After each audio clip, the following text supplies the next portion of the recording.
नमस्कार, आप देख रहे हैं न्यूज वन इंडिया और मैं हूं आपके साथ सपना शर्मा। तो बुलेटिन की शुरुआत करते हैं। देहरादून में बीजेपी की 2 दिवसीय कार्य समिति की बैठक हुई और इस बैठक में 30 मई से लेकर 30 जून तक चलाए जाने वाले महाजनसंपर्क अभियान को लेकर चर्चा की गई।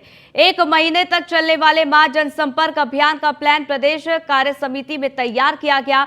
बीजेपी प्रवक्ता विनोद सुवाल का ये साफ तौर पर कहना है कि प्रदेश के अंदर प्रधानमंत्री नरेंद्र मोदी की जनसभा प्रस्तावित है। इसके अलावा देश के गृह मंत्री अमित शाह और राष्ट्रीय अध्यक्ष जेपी नड्डा समेत कई दिग्गज भी जनसभा को संबोधित करेंगे। भारतीय जनता पार्टी ने अपने 1 माह का महासंपर्क अभियान चलाने का निर्णय लिया है, जो 30 मई से 30 जून तक प्रारंभ होगा। इस राज्य के अंदर विश्व के सर्वश्रेष्ठ लोकप्रिय नेता नरेंद्र भाई मोदी जी भी इस माह के अंदर एक जनसभा को संबोधित करेंगे और उसकी तिथि प्रस्तावित है। इसके अलावा भारतीय जनता पार्टी के भारत सरकार में गृह मंत्री आदरणीय अमित शाह जी का भी कार्यक्रम मिलने की उत्तराखंड राज्य में एक जनसभा करने का निर्णय है। प्रत्येक विधानसभा में 2 नेताओं का, हमारे राष्ट्रीय पदाधिकारियों का विशाल जनसभाओं का भी निर्णय है। हम यहीं पर नहीं रुकेंगे। हम कांग्रेस के जो परिवार हैं और कांग्रेस के जो पदाधिकारी हैं, उनके घर भी मोदी जी की नीतियों को लेकर जाएंगे और उनको समझाने का प्रयास करेंगे कि नरेंद्र भाई मोदी ने अपने 9 वर्ष के कार्यकाल में भारत को एक वैभवशाली राष्ट्र की तरह खड़ा किया है। तो आपको भी सद्बुद्धि है और आप भी इस यज्ञ में भाग लें। बागेश्वर से विधायक चंदन रामदास के निधन के बाद उपचुनाव को लेकर सुगबुगाहट तेज हो गई है। बीजेपी कांग्रेस दोनों ही बागेश्वर उपचुनाव को लेकर तैयारियों में जुट गई है। वहीं दूसरी ओर कांग्रेस प्रदेश अध्यक्ष करण माहरा ने बीजेपी पर परिवार में फूट डालने का आरोप लगाया है। करण माहरा ने आरोप लगाते हुए ये कहा है कि एक और जहां स्वर्गीय कैबिनेट मंत्री चंदन रामदास की पत्नी को बीजेपी टिकट दे रही है, तो वहीं दूसरी ओर उनका बेटा खुद के लिए टिकट की मांग कर रहा है, जिससे परिवार में लड़ाई की स्थिति पैदा हो गई है और ये काम बीजेपी करवा रही है। के आदमी है महेंद्र जी, अगर उनमें कुछ ग्रेविटी होती तो जोशीमठ की आज ये दशा नहीं होती। जब वो विधायक थे तब ये शुरुआत हो गई थी, लेकिन उन्होंने कुछ नहीं किया।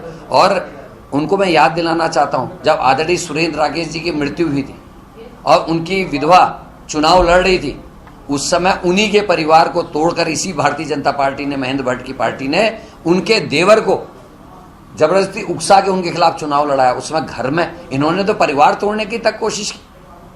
वह हमको किस मुंह से इस तरीके की बात कहने का साहस कर रहे हैं? मेरे सब तो वही पूर्व दुर्जाधारी राज्य मंत्री पर रेशम फेडरेशन के अध्यक्ष Ajit Chaudhary Green Park Colony के निवासियों के साथ पिछले कई सालों से दबंगता करते हुए गाली गलौज कर रहे हैं। ग्रीन पार्क के कॉलोनी वासियों का आरोप है कि अजीत चौधरी ग्रीन पार्क कॉलोनियों के लोगों को गंदी गंदी गालियां और जान से मारने की धमकी देते हैं।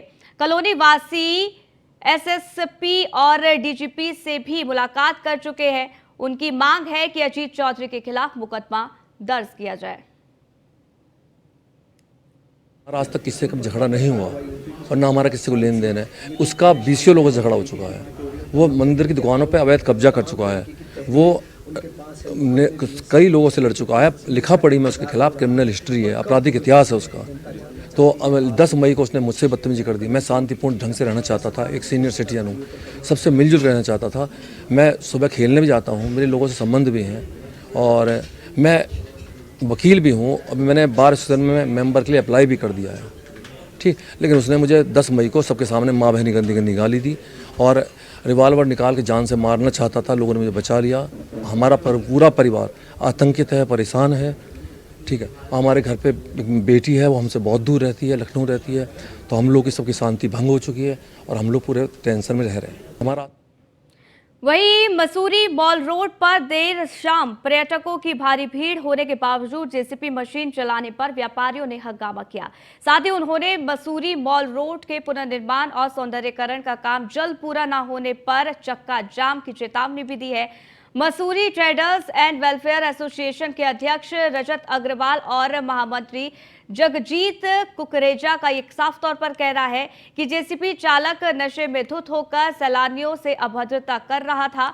वहीं नायब तहसीलदार विनोद तिवारी ने यह कहा है कि प्रशासन द्वारा रात को जेसीबी चलाने की लेकर जो अनुमति नहीं दी गई थी, वही जेसीबी चालक द्वारा शराब पीकर काम किए जाने को लेकर उनके द्वारा पुलिस को चालक और ठेकेदार के खिलाफ कार्रवाई करने के निर्देश दिए गए हैं। मसूरी पुलिस एसएसआई गुमान सिंह नेगी ने कहा है कि बॉल रोड पर देर रात शराब पीकर जेसीबी चलाने वाले चालक और उनके सहयोगी को पुलिस ने पकड़ लिया है। साथ ही जेसीबी को भी अपने कब्जे में ले लिया गया है। उन्होंने बताया कि सड़क के बीचों बीच जेसीबी खड़ी होने के कारण सड़क के दोनों ओर जाम लग गया, जिससे लोगों को भारी परेशानियों का सामना करना पड़ा।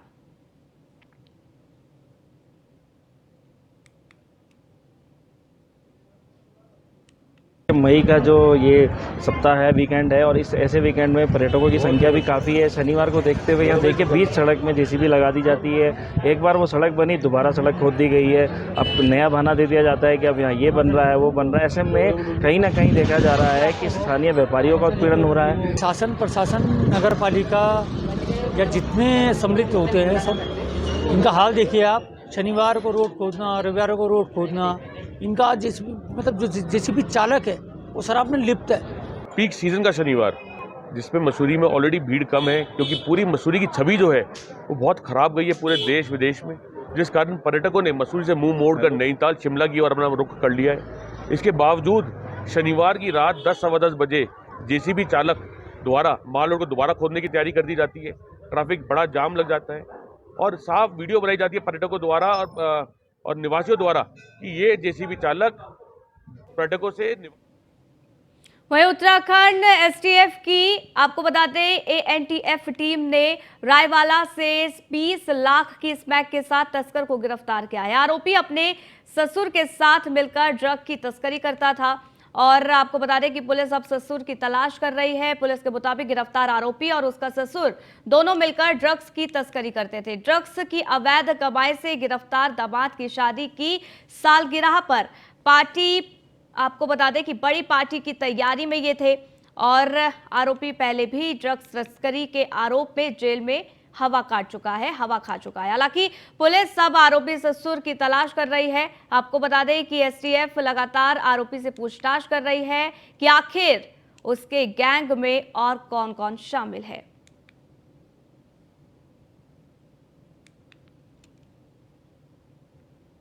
उत्तराखंड अभियान के तहत कल एसटीएफ के द्वारा एक एनडीपीएस एक्ट के तहत एक कार्रवाई की गई है, जिसमें कि एक कपिल देव जो रायपुर का रहने वाला है, कंडोली गांव का रहने वाला है व्यक्ति, इससे 207 ग्राम स्मैक बरामद हुई है और ये बिजनौर इसका ससुर है, इस जो आनंद कुमार हैं। तो आनंद कुमार इसको यहाँ तक लाया रायवाला थाना क्षेत्र में और इसने रायवाला थाना क्षेत्र में अपने ससुर से स्मैक रिसीव की है, जिसकी बाज़ार में कीमत 20 लाख रुपए के लगभग है।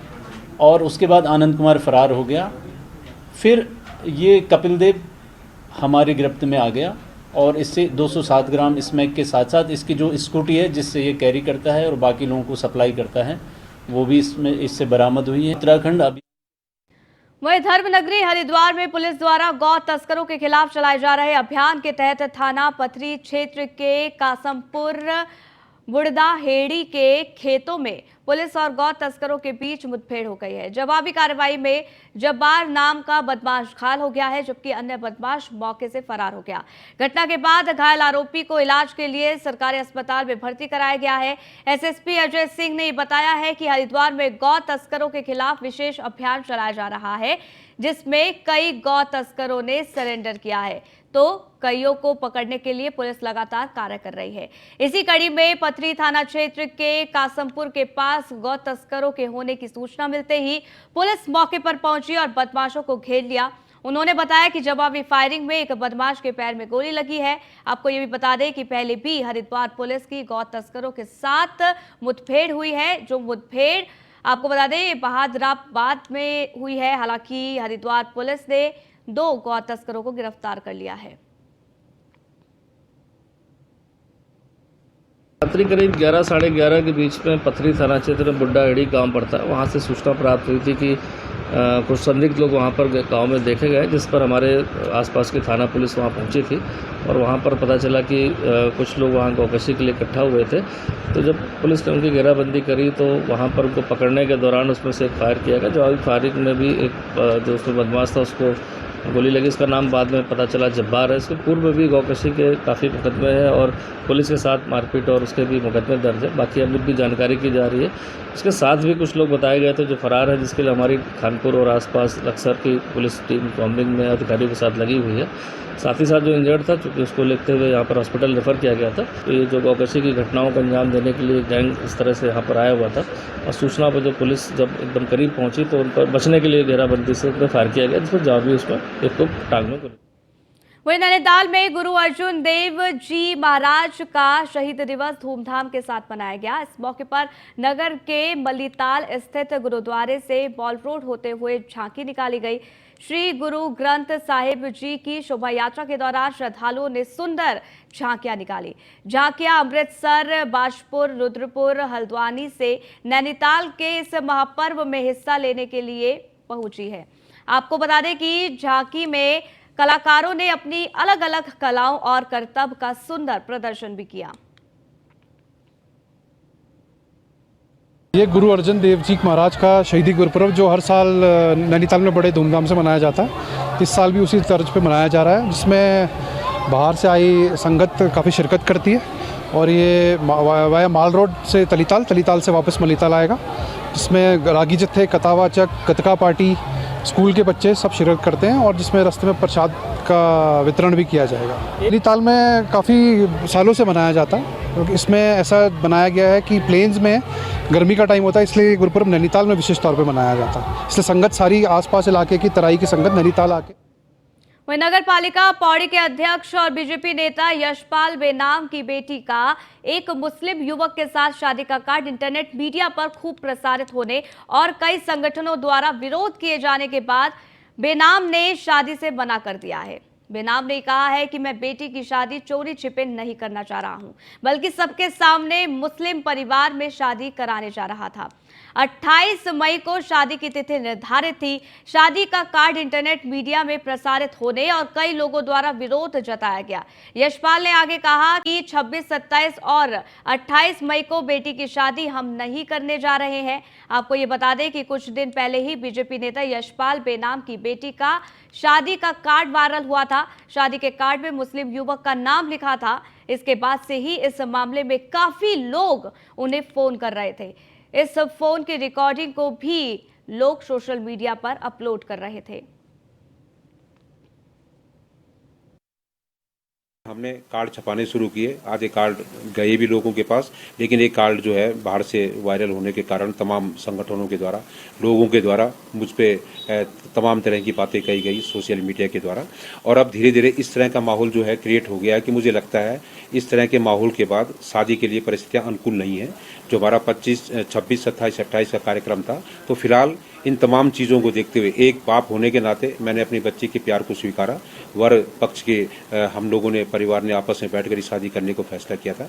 लेकिन जो वर्तमान माहौल चल रहा है वो एक नगर पालिका अध्यक्ष होने के नाते, एक जनप्रतिनिधि होने के नाते अब मेरी जिम्मेदारी अपनी जनता के प्रति भी है कि एक खुशनुमा माहौल बना रहे, सौहार्दपूर्ण माहौल बना रहे। लेकिन वो माहौल शादी के लिए मुझे अनुकूल प्रतीत नहीं हो रहा है। इसलिए हम तमाम 26, 27, 28 के जो हमारे वैवाहिक कार्यक्रम हैं उन्हें हम जो है नहीं करने जा। वहीं G20 सम्मेलन की मेजबानी के लिए ऋषिकेश से सटे टिहरी जिले के नरेंद्रनगर ब्लॉक का ओड़ी गांव पूरी तरीके से तैयार हो चुका है, सज संवर चुका है। इस सम्मेलन से गांव की दिशा और दशा बदल चुकी है। एक और जहां गांव में अब स्थापना विकास के कार्य किए गए हैं, तो वहीं ग्रामीणों की आजीविका संवर्धन के लिए भी शासन प्रशासन ने योजनाएं शुरू कर दी है। गांव के पंचायत घर, बेसिक, जूनियर और हाई स्कूल भवनों का हाईटेक बना दिया गया है। वन विभाग गांव में म्यूजियम तैयार करने की कवायद में भी जुट गया है।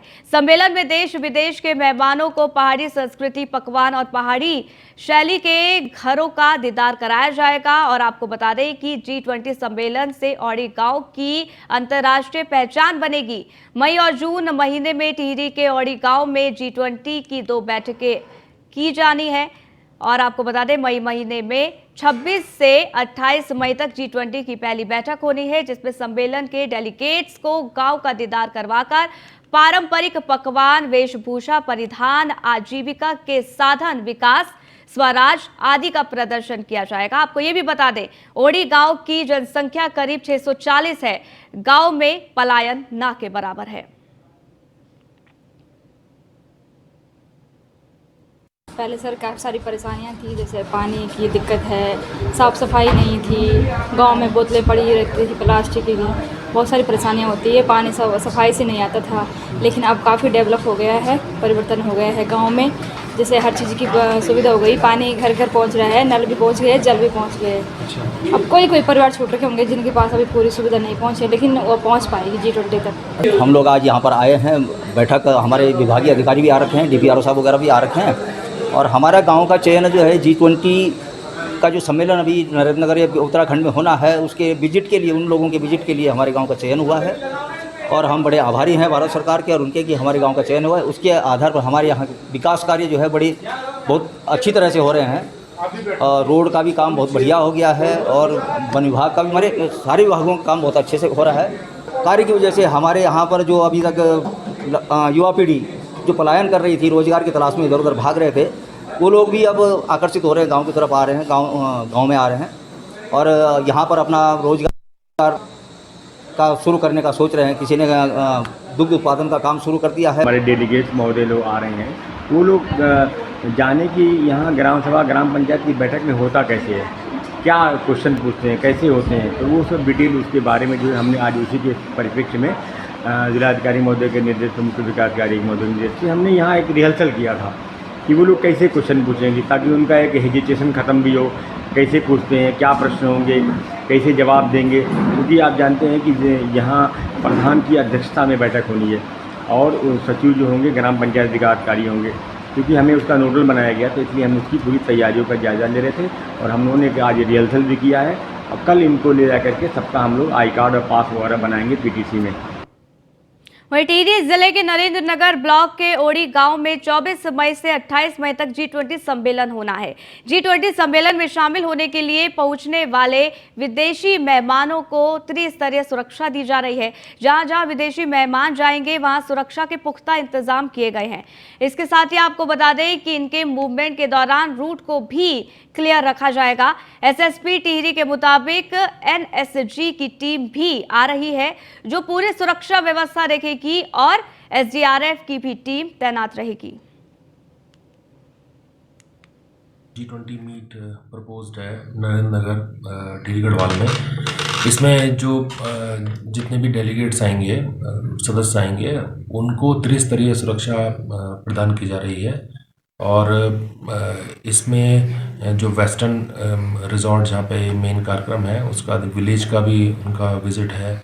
फिर वो जब परमार्थ निकेतन जाएंगे तब हमारे यहाँ जानकी सेतु टिहरी गढ़वाल वहाँ तक उनको गाड़ी से जाना है। तो इनकी मूवमेंट के दौरान जो है रूट को भी क्लियर रखा जाएगा और इसमें NSG की टीम भी एक आ रही है, जो कि वहाँ सुरक्षा व्यवस्था के लिए रहेगी। इसके अतिरिक्त SDRF की CSSR और CBRN टीम जो है वो वहाँ पे। वहीं देहरादून नगर निगम भी अपनी जमीनों पर हुए अतिक्रमण को हटाने की कवायद में अब जुट गया है। बता दें कि उत्तराखंड के कई विभाग और निगम ऐसे हैं जिनके पास एक बड़ी संख्या में लैंड बैंक मौजूद है। ऐसे में अपनी जमीनों पर हुए अतिक्रमण को हटाने के लिए सरकार पहले ही सबको निर्देश दे चुकी है। लिहाजा देहरादून नगर निगम भी अब अपनी जमीनों को कब्जा मुक्त किए जाने के साथ ही अपने लैंड बैंक को और मजबूत करने की कवायद में जुट गया है। मुख्य रूप से देखें तो विभाग या फिर नगर निगम लैंड बैंक का इस्तेमाल किसी बड़ी योजनाओं या परियोजनाओं को लाने में करता है, ताकि जमीनों को अधिग्रहण करने से बचाया जा सके, उसकी कोई आवश्यकता ना हो। लैंड बैंक का तो एक बड़ा हुआ है। इसमें जो हमारी नगर निगम की ज़मीनें हैं, हमारा प्रयास है कि वो ज़मीनें हम उनको बचाएं और ज़मीनों पे अतिक्रमण ना हो, उस पर कब्जा ना हो। और जब जब कहीं से शिकायत आती है तो नगर निगम की टीम जाके उसको अतिक्रमण को ध्वस्त भी करती है और जो कार्रवाई हमें करनी चाहिए वो कार्रवाई भी हम करते हैं। वहीं एम्स ऋषिकेश रोड पर गड्ढा होने और इंटरलॉकिंग टाइल्स पर डामरीकरण करने पर कांग्रेस नेता मुखर हो गए हैं। कांग्रेस नेता लोक निर्माण विभाग के दफ्तर पहुंचे और ढोल बजाकर यहां पर प्रदर्शन किया गया। साथ ही लापरवाही बरतने वाले अधिकारियों और ठेकेदार पर कार्रवाई करने की मांग की गई। कांग्रेस नेता जयेंद्र रमोला के नेतृत्व में आपको बता दें कई कार्यकर्ता रेलवे स्टेशन के निकट लोक निर्माण विभाग के कार्यालय पहुंचे, जहां कांग्रेसी चैनल गेट को खोलकर कार्यालय के अंदर दाखिल हो गए, जहां उन्होंने लोक निर्माण विभाग के खिलाफ जमकर नारेबाजी की। वहीं मौके पर अधिकारियों के ना मिलने पर आपको बता दें कि कांग्रेसियों का गुस्सा 7वें आसमान पर चढ़ गया। कार्यालय घेराव की सूचना पर लोक निर्माण विभाग के अधिकारी अभियंता मौके पर पहुंचे। कांग्रेसियों ने एम्स रोड पर 2 करोड़ के डामरीकरण के बाद हुए गड्ढे को लेकर सवाल किया। इंटरलॉकिंग टाइल्स के ऊपर भी डामरीकरण करने को लेकर कई तरह के सवाल पूछ डाले। वहीं अधिशासी अभियंता का जवाब सुनने के बाद कांग्रेसियों ने मामले में जल्द से जल्द जांच पूरी कर लापरवाही करने वाले अधिकारियों और ठेकेदार के खिलाफ कार्रवाई करने की मांग की है। साथ ही ये चेतावनी दी है, ढोल बजाकर विभागों को जगाने की कोशिश की है। जरूरत पड़ी तो कांग्रेसी आंदोलन करने से पीछे नहीं हटेंगे। बात को लेकर चलते हैं कि जो निर्माण कार्य हो रहे हैं उस निर्माण कार्य में कतई भी धांधली नहीं होनी चाहिए, लेकिन देखने को मिलता है अब G20 के नाम पर करोड़ों रुपए की धांधली की जा रही है और कहीं ना कहीं क्षेत्रीय विधायक और मंत्री हमारा अंदेशा है कि इसमें सम्मिलित हैं, क्योंकि वो रात को निरीक्षण करते हैं और सुबह सड़कें टूटी हुई मिलती हैं। तो ऐसा क्या निरीक्षण करते हैं? क्या वो ठेकेदार से मिलने जाते हैं? क्या वो अधिकारियों से मिलने जाते हैं रात के समय में? क्या करते हैं कि वो सुबह सड़कें टूटी मिलती है? तो कहीं ना कहीं ये क्षेत्रीय जनप्रतिनिधियों की मिलीभगत से सरकारी अधिकारी भ्रष्टाचार के खेल में लिप्त है और हमने आज ये मांग करी है, आज इनके कान के नीचे ढोल बजाने का इसलिए भी काम किया है कि ये सुधर जाएं और ये जनप्रतिनिधियों कहने पे गुणवत्ता से समझौता ना करें और जैसे सड़कें टूट रही है उसको बढ़ाने का काम करें। और इंटरलॉकिंग टाइल, सबसे बड़ी बात, इंटरलॉकिंग टाइल, लाखों रुपए की इंटरलॉकिंग टाइल इन्होंने लगाई, बिना टेंडरिंग के लगाई और उसके बाद उसके ऊपर डामरीकरण करना शुरू कर दिया। तो ये अपने आप में बड़ी शर्मसार करने वाली बात है। जब जहाँ पर रोडें सही बनी हुई है और ठेकेदार को फायदा पहुंचाने के लिए, मोटी कमीशन खाने के लिए अधिकारियों से मिलीभगत करके अधिकारियों को और ठेकेदार की मिलीभगत जो है ये रोड पे जो गुणवत्ता ना है तो कई रोडों पर माल लगाया जा रहा है, जबकि चंद्रभागा रोड जो आई वाली रोड है इतनी बुरी स्थिति में है उस रोड कोई भी एक काम नहीं कर रहे हैं। जो इंटरलॉकिंग टाइल के ऊपर डीसी का कार्य करने की, तो इसका स्पष्टीकरण हमने संबंधित का जो है उसमें लिया है। 1 हफ्ते का उन्हें समय दिया है कि उनका किस कारण और क्या उसका रीजन रहा कि उन्होंने डीसी कराई है। बाकी जहाँ तक गुणवत्ता की बात है, देखो उसमें तो हमारा हर कार्य का थर्ड पार्टी मॉनिटरिंग होती है और उसमें टेस्टिंग होती है, प्रॉपर जो भी मानक है उनके हिसाब से उसमें गुणवत्ता का ध्यान रखा जाता है। सर 1 हफ्ते का समय एक हफ्ते का टाइम दिया हुआ है। संतोषजनक जवाब नहीं मिलता अगर संबंधित का भी यह है कि तकनीकी रूप से क्या सही है, क्या गलत है, अगर किया गया है तो उसमें क्या रीजन है, गलत है तो क्यों किया गया। सर क्या सही है इंटरलॉकिंग टाइल डामरीकरण, क्या सही है? नहीं सही। तो इस बुलेटिन में फिलहाल के लिए बस इतना ही, रुकेंगे एक छोटे से ब्रेक के लिए। देखते रहिए न्यूज़ 1 इंडिया।